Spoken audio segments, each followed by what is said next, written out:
Saturday of the 4th week in Ordinary Time. A reading from the first book of Kings. Solomon went to Gibeon to sacrifice there, because that was the most renowned high place. Upon its altar, Solomon offered 1,000 burnt offerings. In Gibeon, the Lord appeared to Solomon in a dream at night. God said, "Ask something of me, and I will give it to you." Solomon answered, "You have shown great favor to your servant, my father David, because he behaved faithfully toward you, with justice and an upright heart. And you have continued this great favor toward him, even today, seating a son of his on his throne. O Lord my God, you have made me, your servant, king to succeed my father David. But I am a mere youth, not knowing at all how to act. I serve you in the midst of the people whom you have chosen, a people so vast that it cannot be numbered or counted. Give your servant, therefore, an understanding heart to judge your people and to distinguish right from wrong. For who is able to govern this vast people of yours?"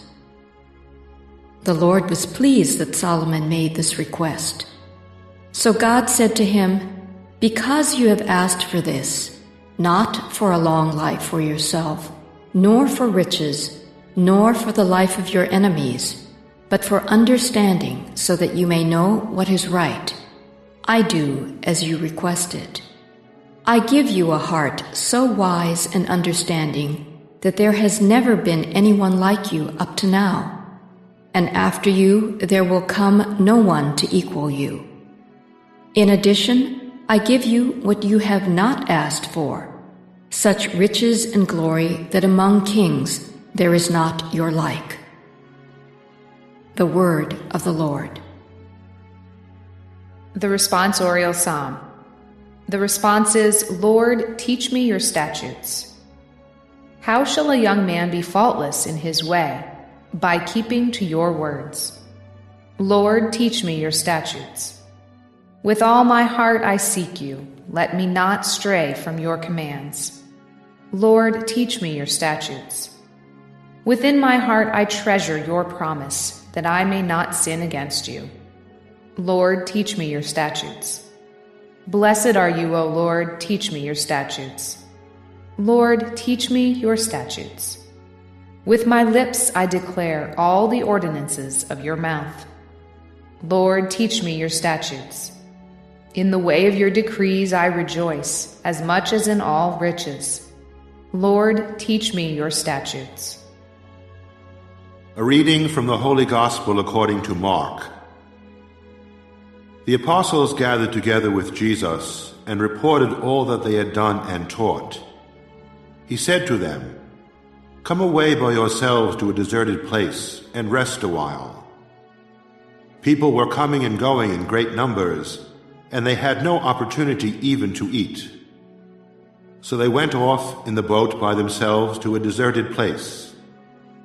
People saw them leaving, and many came to know about it. They hastened there on foot from all the towns and arrived at the place before them. When Jesus disembarked and saw the vast crowd, his heart was moved with pity for them, for they were like sheep without a shepherd, and he began to teach them many things. The Gospel of the Lord.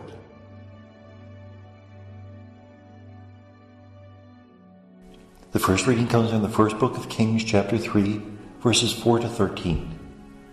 Solomon goes to Gibeon to sacrifice to the Lord, and there he asks the Lord for a favor. Now the Lord was willing to give Solomon whatever he asked, but Solomon didn't ask for a long life, riches, the conquest of his enemies. Rather, he asked for wisdom, to be able to know how to govern the people of God the right way. And because of that, God gave him all those things as well. Solomon is known as the wisest of kings. Now, wisdom in the Old Testament was knowing how to do things. At times, how to get around the barriers, but at other times, simply how to know to live the good life. How to know to be prudent, how to know to make the right decision, how to know to deal with one's enemies, with one's friends, etc. And Solomon was an example of that, so much so that the Queen of Sheba visited him from afar in order to see his wisdom. That doesn't mean he was always the brightest person on earth. Remember how he married pagan wives, he built temples to the pagan gods, that he did many things that were wrong in God's eyes, but some things he did were very right. The Gospel is from Mark 6, 30 to 34. The apostles have gone off and they've preached the word of God, and they've met with great success, but now Jesus calls them to a deserted place so that they might take a bit of rest, pray a bit by themselves. And isn't that a great lesson to us? That we can't do and not pull back every once in a while to recharge the batteries. Otherwise we'll be running on fumes and we'll eventually get ourselves into trouble.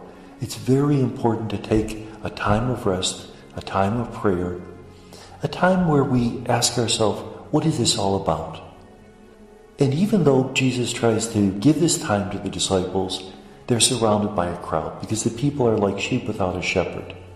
The tension between the demands of our ministry and the demand of our own spiritual life. It's very difficult to find balance in this. When I would give spiritual direction, I told people that really, when you try to find balance in life, usually you find it about twice in your life and it lasts about 10 minutes each time. That it's a constant struggle. And some of us are better at ministry, giving of ourselves, we're extroverts. Some of us are better at the interior life. If we're better at the interior life, then the challenge is to push ourselves out and serve the people.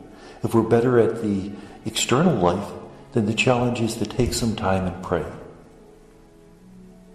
And may God bless us.